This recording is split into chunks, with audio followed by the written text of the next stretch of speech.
Welcome to That's Based. Happy Saturday and Merry Christmas. This will be our final show before the Christmas holiday comes around. We're going to be taking the whole week off.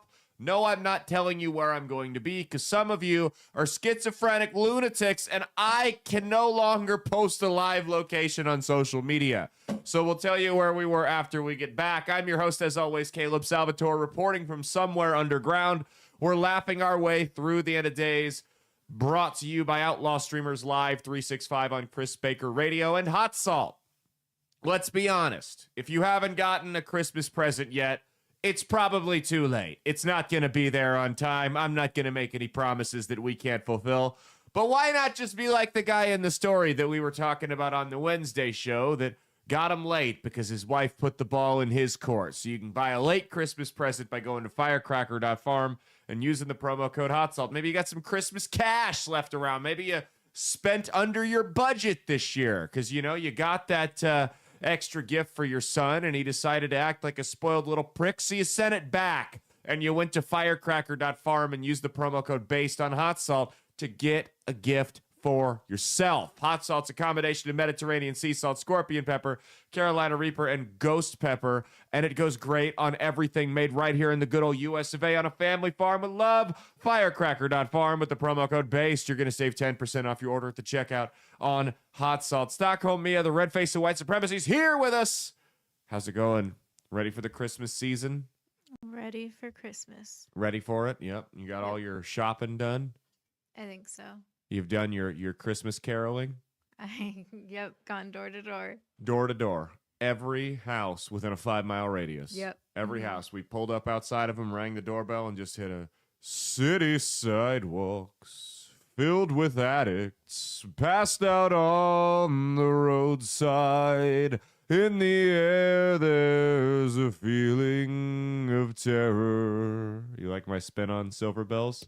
Beautiful. Changing genders, sex offenders, running your local government, and on every street corner you fear. This is hell, this is hell. You gotta do the background vocals. This is hell, this is hell. Move the fuck out of the cities. Dope fiends, loitering, loitering. Your son's teacher's turning him gay. That's a good Christmas carol. You like? What do you think? Should we record that one and sell it for next year's Christmas album? Yes, it's like how Fall Out Boy did the updated version of We Didn't Start the Fire. Yeah, it's the same thing. You know, we get him with strings of drive-bys, guns pointed sideways, a flash mob fight of 30 teens. Where did a 15-year-old get a suppressor? Hear the handguns and the manhunts at the mall over new shoes. And deep down, we all blame the you better watch out, you better not pry, you better not doubt his obvious lies. Cash Patel is coming to town. He's got Epstein's list, he's checking it twice. Oh, my bad, it never existed, guys. Cash Patel is coming to town. You can do that. Well, yeah. I like that. He thought this would be easy. What a big fat mistake. We've got the suspect in custody, sir. Wrong guy, let him go to save face. Oh, he's out chasing cloud. Tell him jump, it's how high. He's an Indian guy with cokehead eyes. Cash Patel is coming to town. He's really bad at policing, like a Reno 911 remake. He'll investigate it for 6 straight months, then abruptly close the case. Should we do any other Christmas songs? Any other Christmas carols you can think of? Grandma got run over by a reindeer. Grandma got run over. Grandma got run over by a Somalian migrant. ripping off the Medicaid Christmas Eve. You can say there's no such thing as welfare fraud, but as for Tim Walz, he believes. I don't know. I just come up with shit off the dome. You got another one? Let's do it. We're just gonna spend the whole show doing this. Jingle Bell Rock. Oh man. Okay, let's think here. Let's Jingle Bell Rock. Can I do a Jingle Bell Rock? The lady in the locker room's got a big cock. How about, people are going to be like gathering together, right? Like they're going to be gathering, they're going to be arguing about politics because, how about like a non-divisive song? Oh, the economic conditions are frightful, and your aunt thinks she's so insightful. And instead of being at each other's throats, let it go, let it go, let it go. Man, your cousin's a full-blown commie, and she says your grandpa's a Nazi. He just wants to keep taxes low. Let it go, let it go, let it go. You like that one? That's like encouraging positivity. Yep. When you yell at your brother's wife because she doesn't support the Ukrainian war, it probably wasn't the right time to tell your brother his daughter is yours. Now your grandmother's slowly dying. Her final memories watching you all fighting.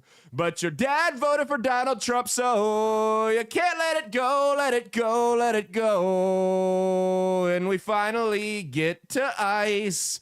You drop the bomb that your sister does porn. Then she says your cousin Dave subscribed. And your mother has a stroke on the floor. The country is slowly dying. And your family's still dividing. But you got the last word on tariffs, so you let it go, let it go, let it go. Any more, or should we be done? I think you should make your own Christmas album. I should. I could be the new Adam Sandler. I think we should. I love it. Well, it is the That's Based Christmas special. So this year, we figured we would spread a little holiday cheer. Before we get into all our segments, we're going to be talking about Candace Owens meeting with Erika Kirk. We're going to be talking about all these shootings that we've seen over the last couple of weeks, or excuse me, the last couple of days. Very, very holiday cheer that we're spreading. Tariff dividends, Gwen Stefani, and a couple other stories. We actually don't have a giant lineup this week. If you can tell, you know how like they say it's like really unproductive in offices around Christmas time? That's kind of how I am on the show right now. I kind of mailed this one in. We have like 6 stories to go over. We got a whole bunch of extra shit for you guys though, but I'm ready for vacation. I don't know about you. Let's do the Christmas special real quick. Mia, take us away. We're handing out Christmas gifts to everybody. We have got 1, 2, 3, 4, 5, 6, 7, 8, 9 gifts. 9 gifts that we're going to hand out for Christmas this year.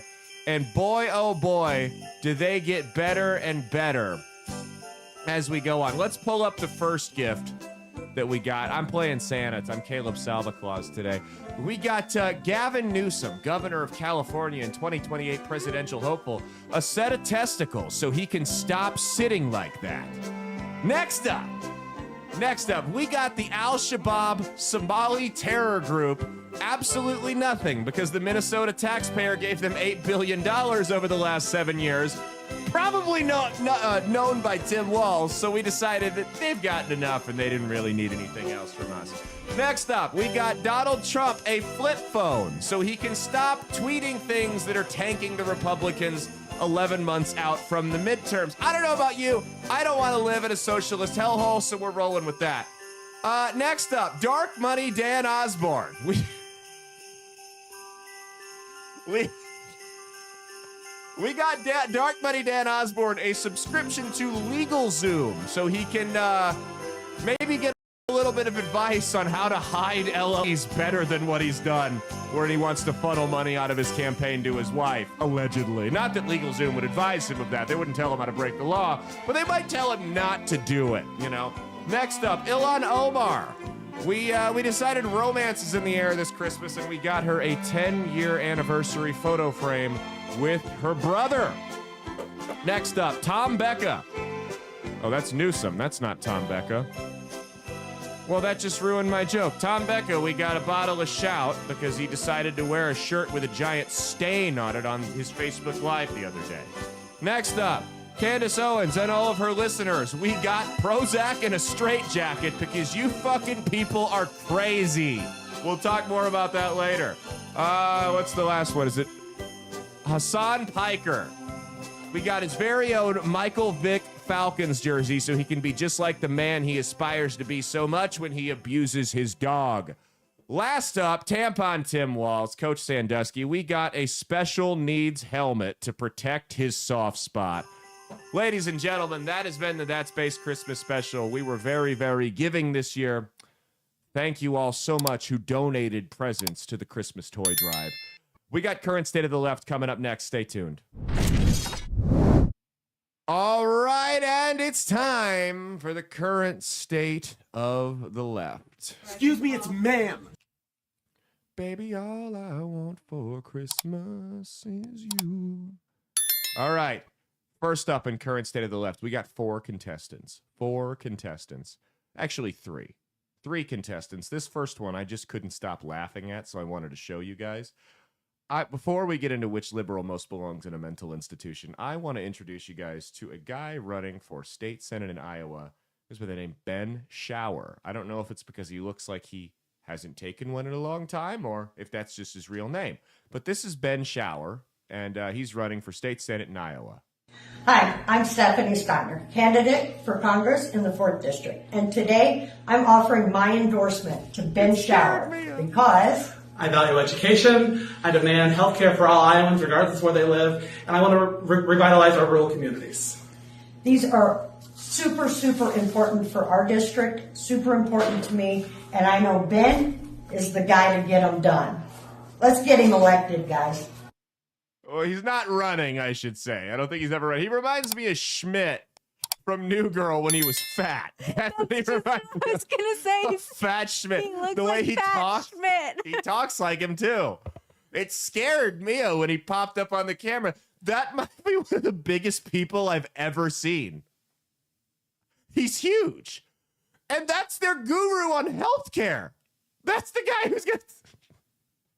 That's the healthcare guru for the Iowa Democrat Party. Ben Shower. Because he can't possibly hit every spot when it... You know, that's why fat people stink so much, right? Because they can't get all the spots. Because they work up a sweat in the shower just trying to reach everywhere. And it's redundant and they can't keep going back over and over again. But that's the guy who wants... Not only is he the healthcare guru, he wants you, the taxpayer, who try to eat healthy and you go to the gym and you get up and you get your steps in and all that stuff. He wants you to pay for his healthcare. That sounds like a sweet deal. Yeah, let me pay for my meth addict cousin's dental care next. What a brilliant fucking idea. Here's my thing. Is the Democrat Party just intent on becoming the party of repulsive people? I mean, they are. They are the party of just unhealthy people, both physically and mentally. I mean, truly. They trot these people out that are just some of the most disgusting creatures you've ever seen, just morbidly obese. People that, and I'm sorry, guys, look, most people could afford to lose a little bit of weight. That's not what I'm talking about. If you look like that, if you look like Olivia Giuliana, if you look like, I mean, Chris Christie's a Republican, or J.B. Pritzker, anybody like that, why on earth should we trust you with anything? You don't respect yourself enough to say no to that extra cupcake. Why should we believe that you have the discipline to run anything? That's my personal opinion here. But nonetheless, they've decided to become the party of just disgusting people inside and out. You know, you see people that they look like that. You know, they're one Frito pie away from heart failure. And then the ones that aren't fat, they trot these like blue-haired lunatic liberal activists out. Just all of them are disgusting. It's just so gross. So gross. Okay. Now let's do which liberal most belongs in a mental institution. As you all know, all liberals belong in a mental institution, but by rule, one of them has to belong in one more than the others. So we're going to take a look at that. I want you to drop a comment on YouTube or Rumble. Let us know which liberal most belongs in a mental institution. First contestant, a woman saw a Target employee who was wearing a Charlie Kirk. It wasn't a Charlie Kirk shirt. It was just a shirt that said freedom like Charlie Kirk had. And this is what she had to say. Go ahead. Why? They let you wear that shirt here? Yes. So Why? Why are you taking my picture? why are you wearing that shirt? You're working. It's not a Target a red shirt. shirt. I can wear any red shirt. It's not a plain shirt. It doesn't have to be It's a Charlie Kirk shirt. Yes. Yes, I know. Are you fucking stupid? No. Why the fuck would you wear that? You're at work at Target. That's not a Target shirt. It's not a plain red shirt. You support a racist. It's not racist. You support a racist. He's not a racist. Yes, he is. No, he's not. Yes, he fucking is. I'm sorry, but I'm not going to stand here and argue with you. You're not. You should go over get it. your manager. You should not be allowed to wear that at work. Unacceptable. Unfucking acceptable. That's your opinion. No, the opinion is he's a fucking racist and you support him. That's your opinion, ma'am. Have And a you nice day. should not be allowed to wear that. This is going to be taken above your fucking head. That's insane. Have a Insane. nice day. In fucking insane. Oh, it did say Charlie Kirk. I was shit. wrong. I mean, look, I actually agree with the woman recording. You shouldn't be making political statements at work. By the way, and this is controversial, a lot of people disagree with me. I don't think, unless you can prove that that person actually is sick, I don't think people should be able to wear COVID masks to work, because I think that's the left-wing version of a MAGA hat. With that said, she lost all the moral high ground when she decided to go belligerent and start yelling out accusations about racism and this and that. Here's my thing. I don't think it's appropriate to make political statements at work. However, if I were at Target and I saw somebody with a Charlie Kirk shirt on or an AOC shirt on that was working, I would just go, wow, that's poor taste, and move on. There's quite literally no scenario where I pull my phone out and try to go viral. Am I off the beat here, or do you agree? I just don't know why it's worth your time. It's not. It's literally, it's not. It's not. It's about virtue signaling to an online base. That's what she's trying to do there. That's mental illness at work. No, I agree. The woman should not have been wearing that shirt at work. It's not appropriate to make political statements on the job. But that's bullshit. Fucking drop it and move on. Go buy your whatever it is you're buying. What's the drug menopausal women get? I'm assuming that's what the woman was buying. Go buy that and your wine and your cat litter, because we know you haven't changed it in a while, and your single bedroom apartment's starting to smell like cat piss, and get the fuck out of the store. I think she was also trying to get a rise out of her too. Oh, yeah, and she was. getting like even more upset when the lady wasn't like doing anything back. Don't you love that? Don't you love that when people try to get a rise out of you and you don't react and they just get more upset? Oh yeah, I do that all the time at work. Yeah. And people get even more pissed. Yeah. And that's the thing is, oh yeah, you've had to master that. But that's the thing is, people will, like, we had our show on Saturday, and I used the word fag on stage, not to refer to a gay guy, by the way. But as I'm walking up, it's this little stick boy, this scrawny guy walks up to me all, and, I like head down, and of course he's by two buddies so he can dip out if something happens. But he goes, hey, he had been working himself up all night to get the courage to say this to me, because I don't even warm up with his weight on the bench press. I don't touch it. But he goes, God hates bigotry. And I just go, oh yeah? Does he? And he goes, yeah, and homophobia. I go, okay, good to know. And you can just see this guy's face turn tomato red. What are we doing, bro? Did you just want to tell me that? Or are we fighting? Or we're like, cool, I don't like homophobia either. Are we fighting? No? Then fuck off. What are you talking to me about?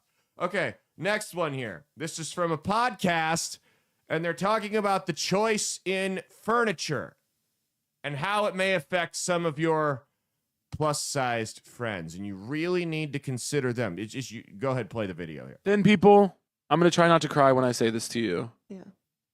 Thin people. Thin people. When you're buying seats for your home, I want you to think of the fattest person you've ever seen. Thank you. I want you to think of the fattest, biggest, chunkiest motherfucker you've ever encountered. That guy running for Senate. And I want you to Iowa. think, if I had them over, would they enjoy this seat? Why And would if I the care? answer is no, I'd like you to skip it, thin people. Thin people, if you can hear me. Thin people, if you can hear me right now, thin people.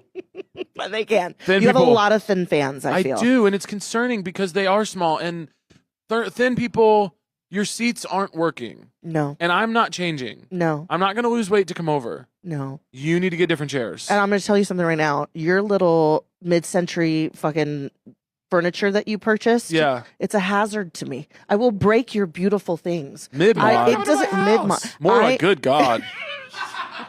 I got to get the fuck out of here.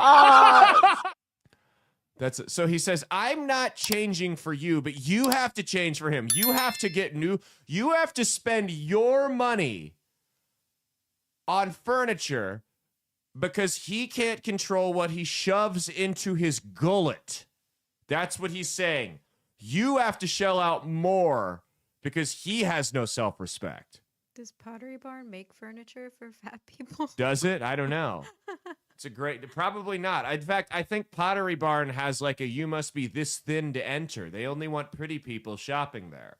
Yeah, I don't think, why Pottery Barn? I'm thinking furniture mode. I was just thinking of our chairs out, like our kitchen chairs.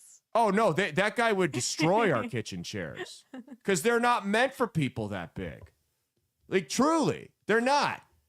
You know, like, I'm sorry. Those chairs are like the average dining room chair. It's what? It's qualified to hold 300, 350 pounds. If you can break that, people shouldn't invite you over. You shouldn't be at people's houses. You should be at the gym. You should be on a WALK. I'm not going to say it because my dog's sitting on the floor right there. You should be doing something that does not involve sitting. I'm not changing. Okay, then you're going to die. We're all going to die. You're going to die a lot sooner, though. Do you understand that? That's the difference. Could you imagine? This fat activism crap has gotten so far out of control. Could you imagine if we treated literally anything else that way? Could you imagine the animosity we would have toward a meth addict that went, I'm not changing? Or somebody, like, you get diagnosed. Hey, we diagnosed you with cancer. It's stage 1. It's treatable. We can reverse this. We can, there's like a 95% survival rate if you just go through with the procedures here. Like, you got real good odds. I'm not changing. I mean, that's how insane this is. You've got something that's going to kill you. We know it's going to kill you. It's scientifically proven to kill you. There's a way you can reverse it, but you won't do it. And that's the thing. Is these people, it shows, because these fat people, they'll yell about thin privilege. They're the privileged ones.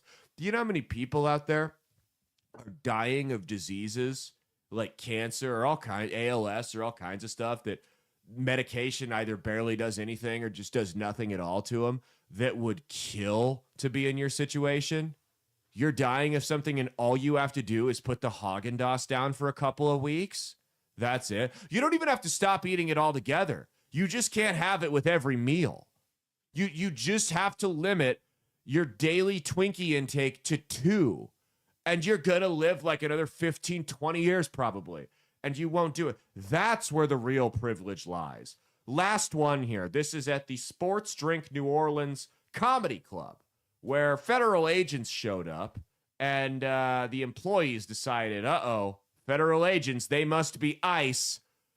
They're here just busting these regular, hard-working citizens. Let's go out, film them, and protest them. And, well, as it turns out, it was not ICE. You can go ahead and see who it really was. We're not with ICE. Cool. We know you are. Cool. So, ICE, Border Patrol, No, we're not ICE. Louisiana. Internet crimes against children. We hunt online predators. Oh, yeah, cool. I don't really buy that, so thanks. Yeah. They have what? Online predators with all of you in tinted windows. We don't respect whatever you do. Well, we hunt child predators. So. Right. We don't believe you. Yeah, that's bullshit. They're not Bromart at noon on a Wednesday. Well, they might Friday. You'll see the article tomorrow. Okay, cool. You'll see it too. Bye. Yeah, and I've got both Stupid. predators. That's a new one, man. That's a new one. Full face on the internet. That's embarrassing. You're embarrassed of your job. Why is he embarrassed of his job? These people are so broken. They're Listen, folks, if you find yourself opposing the internet crimes against children officers, you might be on the wrong side of history. You can have whatever opinions you want about immigration and the ICE raids or whatever, but if you find yourself saying you don't support what the internet crimes against children people do, you don't even know who these people are. But if you find yourself saying you don't support what they do, that kind of says more about you than it does them. By the way, of course it was comedy club employees. What could it be anyone other than comedy club employees? They are the worst people on the planet, comedy club employees. These are the people that choose to be around local comedians. They choose to do this. They're not there trying to further a career. They could go work at any other bar in town and they think it's cool to hang out with local comedians. This is the lowest form of filth on the planet. These local comedy club employees. What were you going to say? Oh, Don't name drop a club. No. Okay. No, I was just gonna say I saw one similar to that. I think I showed it to you, but it was like kind of like the same beginning. They were like recording them because they thought they were ICE, but it ended up being that they were like child sex crimes. And the agents told them that, and the guy was like, "Oh shit, never mind." You did show me that one. Yeah. And then he like zoomed in on the guy getting arrested, and then the officer came over and was like talking about like websites to go to and stuff to like raise awareness. So I thought that one was funny. That's a good one. That's funny. All right. So which liberal most belongs in a mental institution? We know the first guy needs to be in like a Weight Watchers class, but I think the Target lady, personally, just for her public meltdown. What do you think? Drop a comment on YouTube or Rumble and let us know what you think. Oh, I think Target lady. Target lady? Yeah. Yeah, I agree. All right, with two. Well, the audience might be able to break, or might have a different opinion. So you guys drop and let us know. We're coming up with Store Brand TMZ in 2 seconds. Don't go anywhere. All right, now it's time for Store Brand TMZ. Justin Bieber! This week on Store Brand TMZ, actually, before we get into it, I want to give a shout out to our sponsors. Get a late Christmas gift for the wino in your life. Blood of Tyrants wine. I should have got one for my grandma. I should have got her a bottle. Drink bloodoftyrants.com with the promo code BASE. You'll save 10% off your order. At the checkout, they have two types of wine, both the red Merlot wine and the liquid Freedom. Tears of Tyrants wine. It's drinkbloodoftyrants.com with the promo code BASE. Support the companies that have similar values to us. Drinkbloodoftyrants.com with the promo code BASE. Not quite as long as Chris Baker for Douglas County Board.com. I love you, Chris. Why don't you throw your birthday in the web address, though, while you're at it? Let's long form. Middle name, social security, the last 3 addresses. Let's just throw them all in there, Chris. Make it a little longer. Okay. All right. This week on Store Brand TMZ, Terrence Crawford is retiring. Legendary career. But that's not what we're talking about. What we're talking about here is Terrence Crawford a couple of months ago, after his parade when he defeated Canelo Alvarez back in Omaha. He came back to Omaha, Nebraska, did a parade, and he got pulled over because he was allegedly speeding, and his security guard allegedly had a firearm on the floor of the vehicle, and it led to police drawing their guns and created a whole new incident now. The police are suing, or excuse me, the bodyguard is suing the city of Omaha, but he obviously needed to raise some money for his legal fees somehow. So he hosted a firearm safety class. The guy who left the gun allegedly on the floorboard of the vehicle going 100 miles an hour. Now, I wanted to go. I wanted to go to his gun safety class, but I couldn't go. I was too busy attending a seminar on consensual sex by Bill Cosby. Chris Christie was speaking at my Weight Watchers conference, and I didn't want to miss it, so I didn't get to go. K Flock, a rapper, is going to trial, as rappers often do, and his lawyers made an interesting argument. His lawyers, since he's being accused of being a gang leader, his lawyers are claiming that he has a, quote, intellectual disability, unquote, end quote, that prevents him from being a gang leader. This might be the first time in history that a lawyer has stood before a judge and goes, Your Honor, my client is a retard. I'm kind of retarded. Couldn't have done it. Next up, Gary Busey has got a Christmas message for all of you. Go ahead, check this out. I guess he doesn't. Okay, never mind. Is there anything on there? Hold on, click the next one. Yeah, there we go. Yeah, play the song. Fuck it. I forgot the Gary Busey one. Play the song, though. It's fine. Do it. It's a holiday song. 6, 7, 6, 7. Audible, 41. 41. Hook and chicken bake. Audible, hook and chicken bake. Back to 6, 7. Everybody run a skippity toilet. Down, set, hike. All right, don't you feel smarter now that you've seen that? AJ and Big Justice are back, bringing the boom, ladies and gentlemen. AJ and Big Justice are back. Didn't you miss him? It'd been a couple of months since we saw him on here. Next up, a TikToker has gone viral after a stunt, I guess that's what we're going to call it, where he decided to go out and hand machetes to the homeless. Little known fact, you can go to Harbor Freight and get them for like $5-6. They're not great, but they do the trick. And here's what he did. Play it. Oh yeah. There you go. Need some protection out here. You know what I'm saying? Here. Hell yeah. Out here, you know. You're welcome. Oh yeah, I'll go over there. I'll hand him. Yeah. Hell yeah. Oh man. Big ass sword. You want one? You're welcome.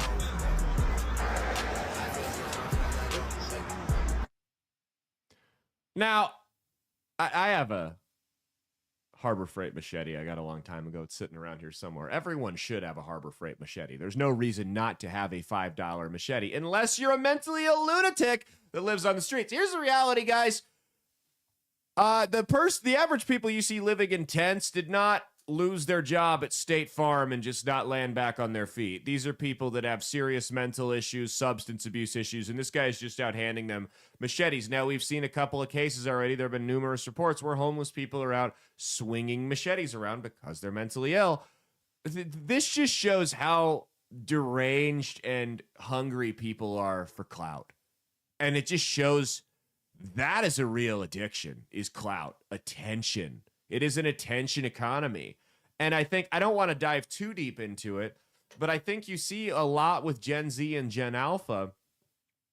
I think what you see a lot with them is they all decide, this whole 9-to-5 economy thing ain't working for me. And then you saw our generation kind of was the first one to figure that out, was that you're going to have some other source of income if you want to have any type of life. And we really got into gigs, right? The gig economy. So you're doing little part-time jobs at bars or whatever. You're driving Uber, whatever. But Gen Z has just totally punted on it. And they said, I'm not going to be able to afford a house. I can't get married. I can't have kids. Work in a normal 9-to-5 job. Everything's too expensive. I missed that window. And they realize their only chance to have any of those things, their only chance to really get out of just eternal debt, not poverty, but just eternal debt, is to become TikTok influencers. And, we've kind of talked about it before. I think some of the pranks they do are funny. But the problem with these prank channels and things like that are you can only do the same old prank so many times. And once you've done it enough times, you have two options. You can either just stop because nobody wants to watch it anymore, or you can up the ante. And now we're starting to see these people up the ante to like legitimate public safety hazards. Yes, no, I think we can all agree the world is not a better place when schizophrenics and drug addicts living on the streets are armed with machetes. I think we can all agree, and it's only getting worse. Next up, Nebraska basketball won a stunner on the road at Illinois, and Kent Pavelka had quite possibly the best radio call in the history of basketball. Check this out. Flat along the baseline, except for Sam out into the timeline. 5 seconds to go. Sam drives the ball, kicks it. It is Lawrence, puts it up. God! 2 seconds to go. Inbounds play. I'm going to pass out. The game is over. Nebraska wins it. I don't know if he was excited about the shot, having a heart attack, or having an orgasm, or maybe all three at the same time. That's the standard from now on. Game-winning shot, if I don't hear an announcer go, I'm tuning out. I don't want to hear it. I'll mute it. I'll listen to classical music, something. I'm not doing it. Last up, how could we do store brand TMZ without talking about former Michigan coach Sharon Moore? Oh my God. So this guy was allegedly, he got fired last week, and it comes out, hey, he had an inappropriate relation with an employee, and it's like, okay, that happens. It's not unheard of. You know, it's not like coaches fuck around with employees and staffers and stuff like that. It happens. But then a couple hours after he gets fired, we hear that he got arrested. And everyone's like, hold on, what? What's going on here? So as it turns out, he was allegedly sleeping with a staffer, and you can look on the university website. That staffer's salary went from $55,000 to $90,000 in a year. So he was allegedly sleeping with the staffer. Staffer gets fired.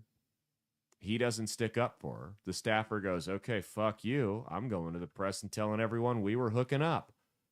So she does that. He goes to the apartment where the staffer is living, doesn't break in because the door was unlocked, but walks in, holds a knife to his wrist, and allegedly holds a knife to his wrist, and allegedly says, now you get to watch me bleed out all over your apartment because of what you did. And that's why he went to jail. So this went from, okay, you fucked up, but you're going to be able to recover. Like that's my thing, is if you fuck up like that, you're going to get a chance at roast beef state to revive your career. But when you hold a knife to your wrist, I don't think anyone's going to assume that liability. No one wants you around their kids coaching them. It's just not going to happen.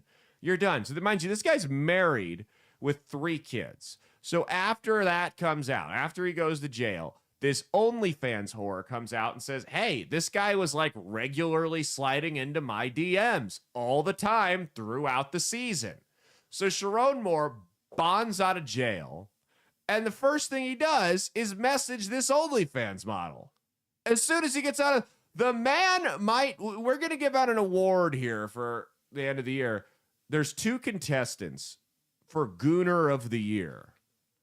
Mia, who wins Gooner of the Year? Is it Sharon Moore, or is it that guy from the bikini coffee shop in Arizona? Do you remember that guy? He would drive to the bikini coffee shop with his pants down around his ankles and jerk off to the baristas, because they all dress. It's like Hooters, but with coffee. So they all dress in bikinis. So he would drive up, jerk off. One of them caught him on video, posted it to the internet, and it went viral. Guy goes home and kills himself. So who gets Gooner of the Year? Is it Sharon Moore, or is it the drive-by jerk-off guy? Probably this one. Sharon Sharon Moore. Yeah, Moore. this is Gooner of the Year, I think. Because you showed me a picture of him. I saw his wife. She's very pretty. Yeah, she is.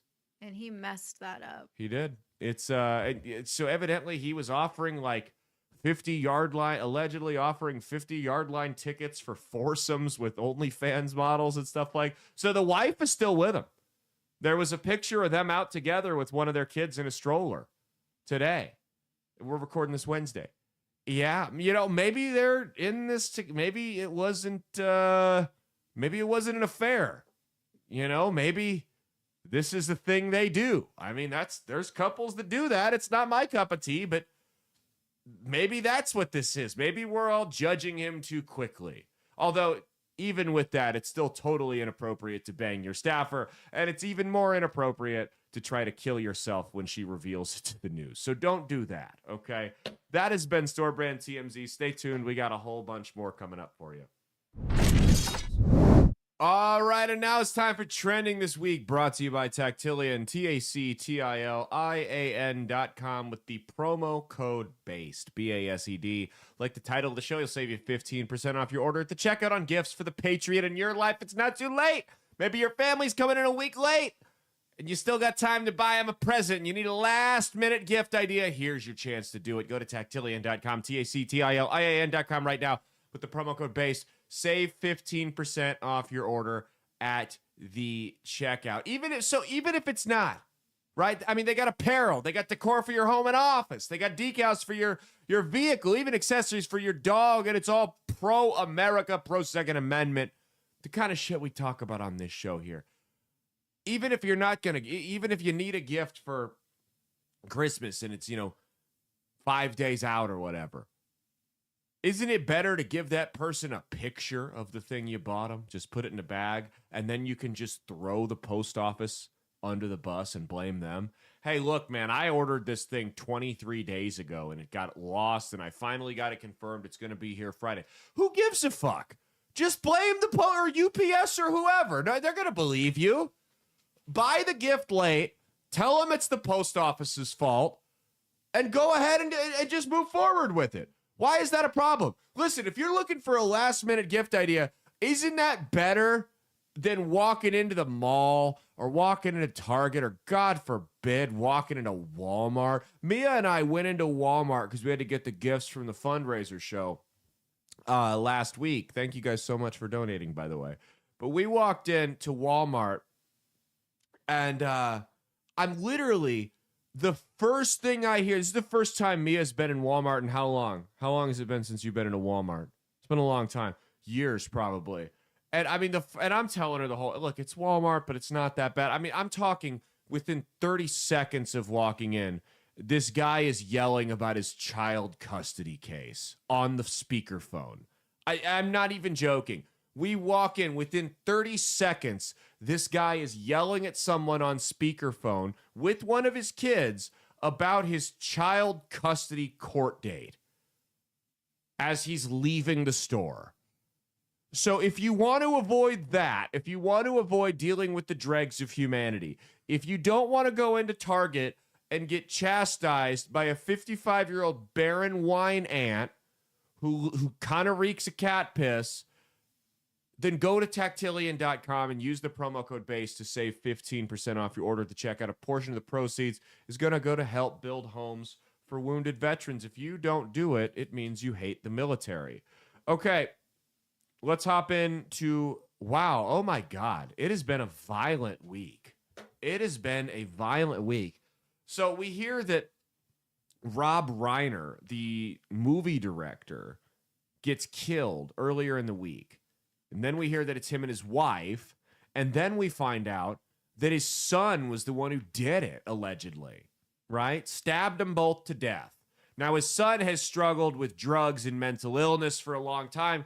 So this really isn't a surprise, unfortunately. I shouldn't say it's not a surprise, but it's kind of, you hear it and it goes, okay, yeah, that makes sense. Like that's unfortunately, that just happens. Parents will enable their kid for a long time, and they'll bail them out, especially when you got parents with money like this, and they'll bail them out of bad situations, and the kid's an addict, and drugs and mental illness has just fried their brain. And then one day the parent goes, you know what, I'm not helping you, I'm cutting you off cold turkey. And sometimes, unfortunately, the kid just snaps. Now, Rob Reiner was pretty far left, right? He was pretty far left, which there's no indication had anything to do with any of this. I don't have to agree with someone to say that's sad they died. Here's what I'll say to you guys. I'll tell you guys the same thing I said, because I'm seeing some of you already talking about this. But I'll tell you guys the same thing I said to the liberals about Charlie Kirk. You don't have to mourn Rob Reiner. You don't have to go out and talk about what a great guy he was and how tragic all of this is. What I'm asking you not to do is celebrate the guy's death. I don't think that's a big ask. I think that there's one thing we should all agree on is that we don't celebrate the deaths of people because we disagreed with them. That's all. I'm just asking you not to be gross. That's all. That's it. That's literally all you have to do. You don't have to make a big spectacle out of it. But here's Rob Reiner talking about Charlie Kirk when Charlie Kirk got shot on Piers Morgan. Go ahead and play this here. When you first heard about the murder of Charlie Kirk, what was your immediate gut reaction to it? Well, horror, absolute horror. And I unfortunately saw the video of it, and it's beyond belief what happened to him, and that should never happen to anybody. I don't care what your political beliefs are. That's not acceptable. That's not a solution to solving problems. And I felt like what his wife said at the service, that the memorial they had, was exactly right. And totally, I believe, I'm Jewish, but I believe in the teachings of Jesus, and I believe in doing to others, and I believe in forgiveness. And what she said to me was beautiful and absolutely, she forgave his assassin, and I think that is admirable. Yeah, I mean, so that should be a pretty non-controversial take. Unfortunately, it wasn't, or it was on folks on the left. They absolutely crucified him for that. They called him a traitor and whatnot. Now, with that said, this killing wasn't political, and that didn't stop Donald Trump, though. We have to be able to police our own side and criticize him. Go ahead and pull up what Trump posted on his Truth Social about this. Said, a very sad thing happened last night in Hollywood. Rob Reiner, a tortured and struggling but once very talented movie director and comedy star, has passed away together with his wife, Michelle, reportedly due to the anger he caused others through his massive, unyielding, and incurable affliction with a mind-crippling disease known as Trump derangement syndrome, sometimes referred to as TDS. He was known to have driven people crazy by his raging obsession with President Donald J. Trump. I love how he speaks in third person. With his obvious paranoia reaching new heights as the Trump administration surpassed all goals and expectations of greatness, and with the golden age of America upon us, perhaps like never before, may Rob and Michelle rest in peace. Now, here's my thing. I'll be honest with you. My first reaction when I saw that was to chuckle. Not because what he said was funny, but because the predicament was funny. The fact that the president would post something like that. Here's the reality, though. That's funny coming from Kenny Powers. But even when Kenny Powers goes on a rant like that, you're not actually laughing at him dancing on the dead guy's grave. You're laughing at what a dick this guy's being. That's a Danny McBride character. It's not funny in a real life setting. You can't very well say, get mad at the people that danced on Charlie Kirk's grave, then turn around and behave this way when it happens. Also, doesn't the president just have better things to be doing right now? I mean, is there nothing he could be doing? I mean, I went and bought beef and it was $6 tonight. Now, some of the other prices are down, but I was told everything was going to go down. You see how quickly that can get flipped on you? I understand why it's not, but do you see how quickly that can get flipped on you? So doesn't the president have anything better to do than do this? Here's what's going on.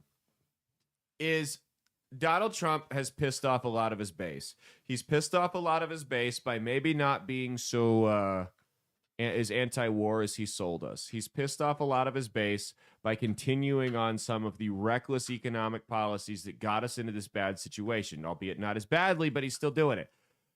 So what he's resorting to right now is what you're seeing. It's performative cruelty. And it gets people to talk about the things he's saying rather than some of his shortcomings. And I say this as someone who voted for him, and I'd happily vote for him again over Kamala Harris. That woman would have been a disaster. But that's what you're seeing right now. It's the same thing as when you see them post these videos on Twitter of ICE raids. Now, don't get me wrong. I support the ICE raids. I think we need to deport people who are here illegally. Whether they're violent felons or not, we absolutely need to send people back that snuck across the border and didn't come in the country legally. that doesn't mean we need to see videos of middle-aged women getting their heads slammed into cars. I don't want to see that. I don't think anybody needs to see that. And the reason they're posting those videos is because when you look at the numbers of actual deportations, while they've done a good job at securing the border, the deportation numbers are behind. So they resort to performative cruelty. Hey, look at us flexing our arms and showing how dominant we are. It's a distraction. That's what they're doing. So he'll go on unhinged rants about dead movie directors and post videos like that on Twitter because it distracts people from actually talking about the issues. And he's not being attacked from the left. If you look at where a lot of the criticism of this administration has come from over the last couple months, it's come from the right. And that's because people are getting frustrated with him. They're frustrated about the Epstein thing. They're frustrated about him calling affordability and housing issues a hoax. They're frustrated about the foreign policy. They're frustrated about the deportations. They're frustrated about people from third world countries being allowed to come in here and still claim refugee status, even though we were supposed to stop that. He's delivered on a lot of promises, but he hasn't delivered on quite a few as well. And the only way he knows to do that, or the only thing he knows to do about that right now, is to distract from it. So that's what you're seeing here.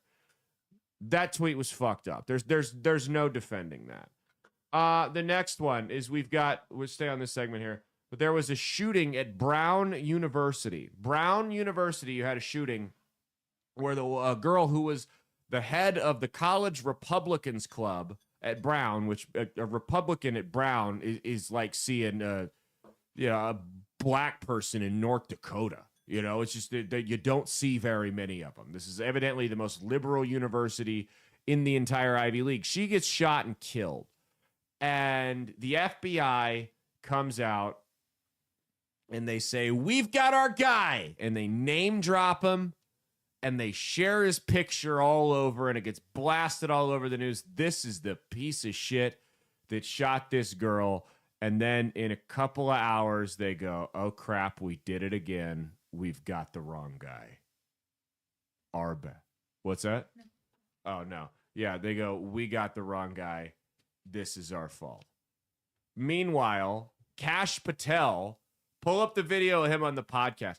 While this is going on, while this manhunt is going on for a political terrorist, and they've had another scandal, they fucked up and they arrested the wrong person, this is what Kash Patel is doing with his country singer girlfriend. We are so excited to be joined by Kash and his beautiful girlfriend, Alexis. This is on the day. You're not Jewish. After. I'm not. You are not from Israel. No. So how did we get to, are you a Mossad agent? You know, that's a great question. Where's her ring? Just to clarify, how often has he traveled to see you since January 20th? Has there been one moment where you're like, you can't make this up? So that's enough. That's what Kash chose to do in the middle of this. The FBI office is in shambles. They've once again not just arrested the wrong guy, but publicly drug the wrong guy through the mud and tarnished his reputation forever. Probably going to be lawsuits over that.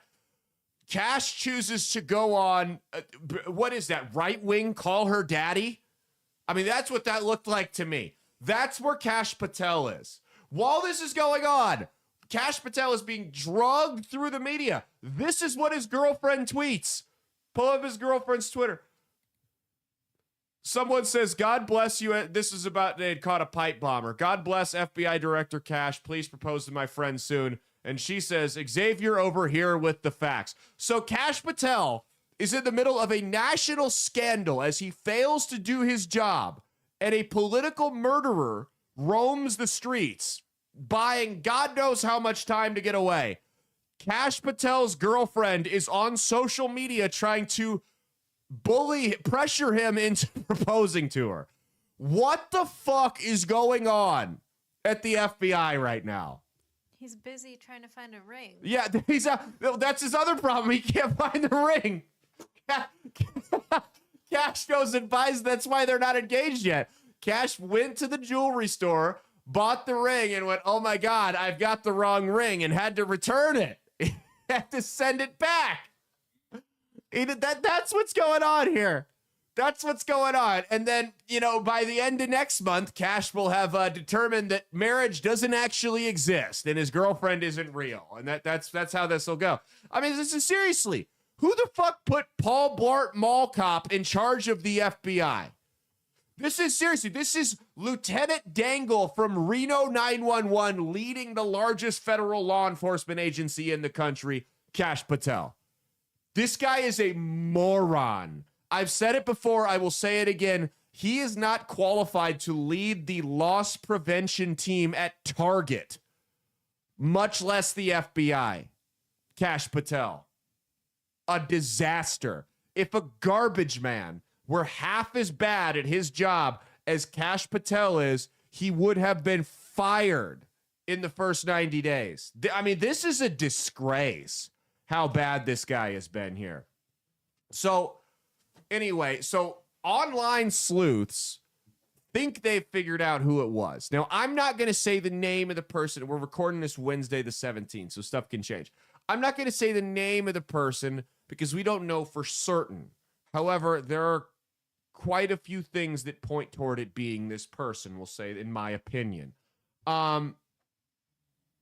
They have alleged that a far-left member of a pro-Gaza group on campus, well, this isn't alleged, this is true, that was a student employee at Brown University, had all of his references, all references to him on the university website scrubbed from the internet.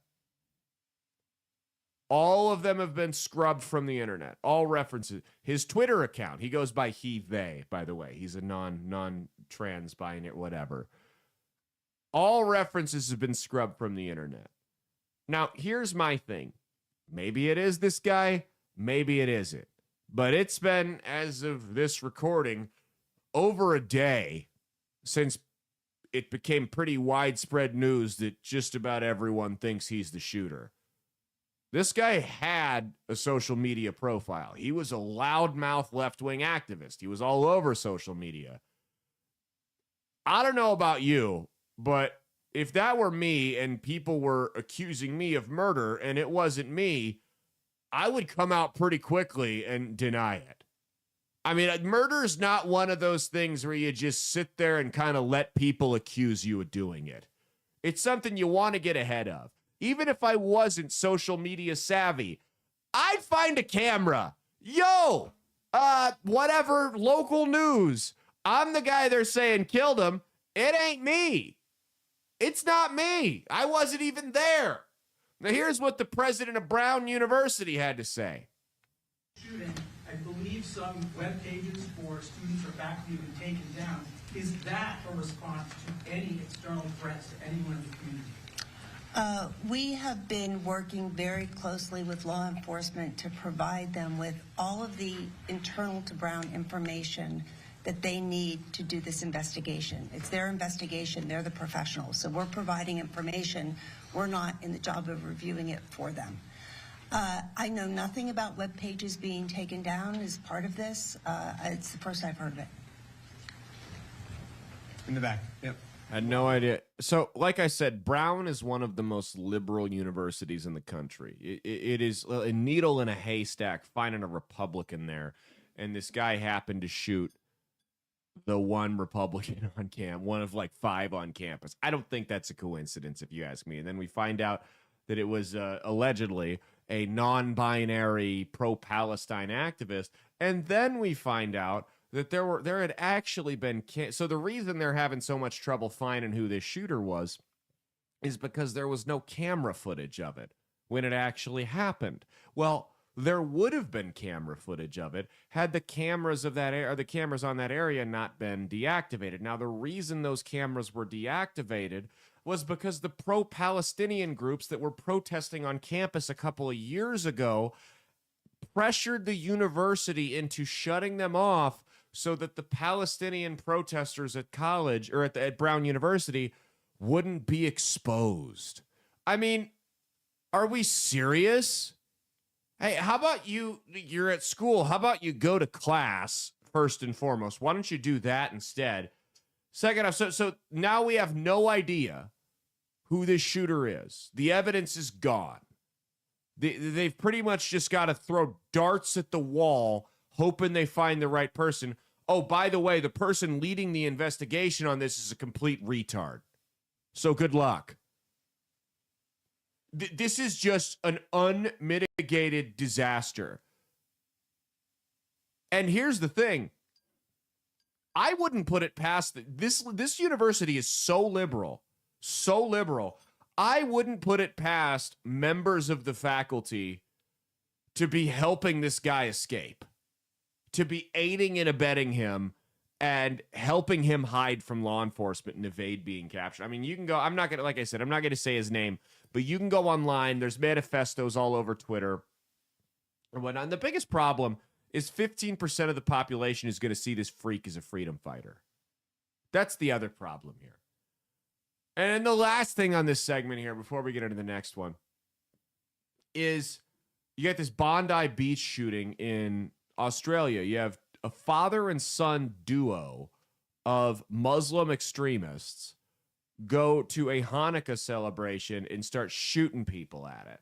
And you have like 15 people get killed. Now, for 20 minutes, police officers showed up while this gunfire is going on and did nothing. They sat there for 20 minutes while these people wreaked havoc on everybody and just did nothing. Now, Australia, you've got basically a total no attack. So you just get to sit there and pray for the people with guns to actually grow a set and come do something about it. I mean, that's just an insane way to live. Is America perfect? No. But if you're going to tell me your choices are to sit there and wait for somebody who may or may not do something, or you can shoot back, bro, put me in the arena every time. Every time, put me in the arena.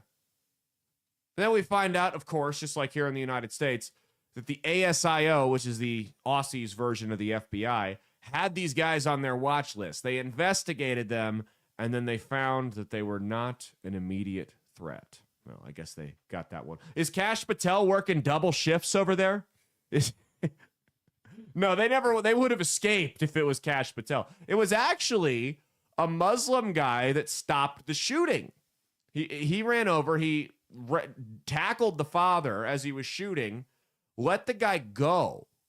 Could have stopped him and held him right there. Let the guy go as like a mercy type thing. Guy comes back and shoots him, kills him. I mean, this whole thing is tragic. When you hear about this story here, you know, I'm not even going to tell you one element of it because it's going to make Mia cry on the air, and I don't want to do that. Or should I do it? Should I make Mia cry on the air? That would be the performative cruelty I was talking about. I'm not going to do it. Or do you want me to tell the story? No, I won't. So this is all going on, and Greta Thunberg decides to release this video. So this was a response to the Israel-Palestine. Again, no one can tell me what Brown University in Rhode Island or Bondi Beach in Australia have to do with Palestine. The same way nobody can tell me what the TikToker who posted a memorial for their dead dog and somebody commented on it saying, now you know how the people in Gaza feel, had to do with Palestine. Because the reality is these people, whether they're protesting or harassing people online or committing terror attacks like this stopped being about the people in Gaza a long time ago. This started being about narcissists and forced compliance years ago, pretty much 2 or 3 days after this happened. When you see people swarming and making everything about Palestine, whether it's online, on the highway, wherever, they just know they don't actually give 2 squirts of piss about Gaza or the people in it. They are trying to bend you to their will. They want you to conform with them. They want you to conform with their belief system under any circumstances, by any means necessary. They don't care how they get there. They just want to get there. They just want you to say the line. They don't care if you actually believe it.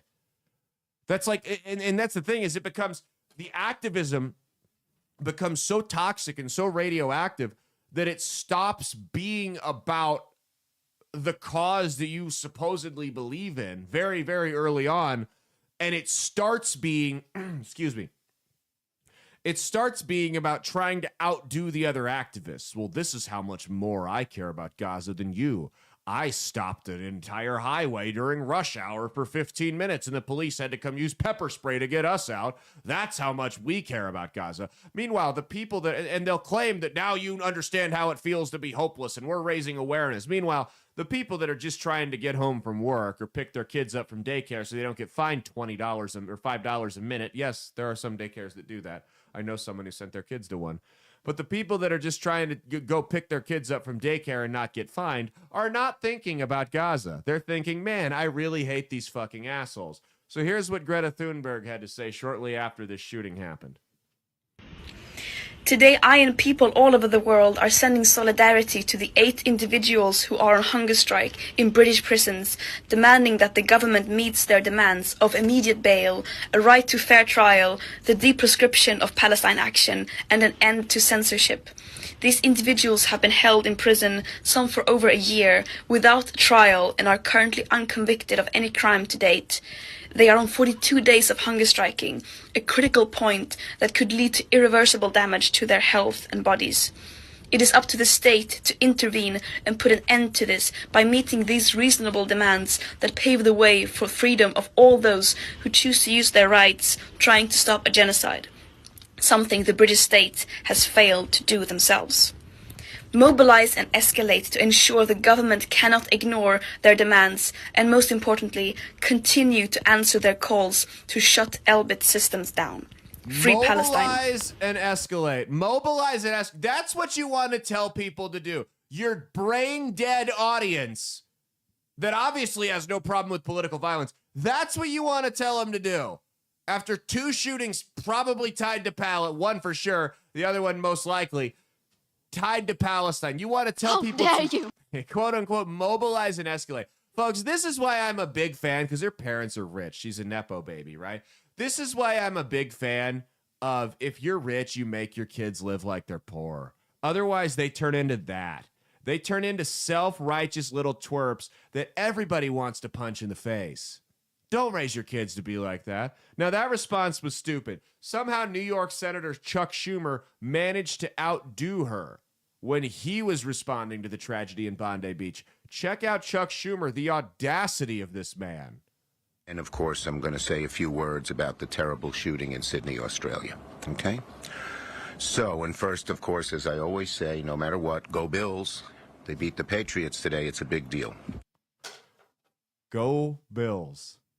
That's, hey, I'm going to talk about these 15 people that just got mowed down in a terror attack, but go Bills. By the way, one of the biggest screw jobs I've seen in the last decade in a football game. You know, a Patriots player breathes on a Bills player, and it's a 15-yard penalty. The Bills were getting away with murder every other play, and nothing getting... I'll do a whole show on that if I want to. What a fucking con job. The Buffalo Bills are a fraudulent organization that can only win if the refs cheat for them. That's a fact. Here's the point we're trying to make with this. 3 tragedies. One was political, one was religious, one was just substance abuse and mental illness. All get highlighted in the same week. Guys, you're watching society in real time, right before your very eyes, have a mental breakdown. This is a breakdown, a societal breakdown.